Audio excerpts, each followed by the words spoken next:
Magandang araw! Gagawa po tayo ulit ng langka. So ayan, nagprito po ako ng bulad. Yung tinatawag sa Tagalog ay tuyo na isda.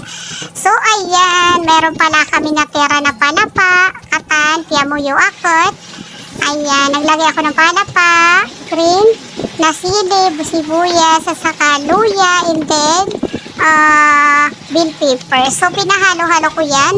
Lahat ng ating ingredient ay nansyaan. So, imemekos-mekos natin na lahat para ma-absorb ng ating langka. So, ayan, naglagay din ako ng pangalawang gata. At pag nakumulo na yan, saka natin ilalagay yung unang gata.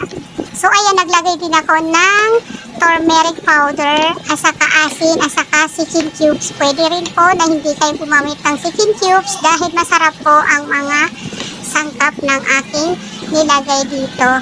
So ayan, hanggang dito na lang po ang aking video. Maraming salamat mga sisi, love ko siyan. Itong langka po, kaya naisip nyo na parang yellow siya, turmeric po yan. Bago ko po siya pakuluan, ay nilagay ko ng tubig, tapos naglagay po ako ng turmeric. And then kinabukasan, ayan, niluto ko na po siya. Hanggang dito na lang, maraming salamat.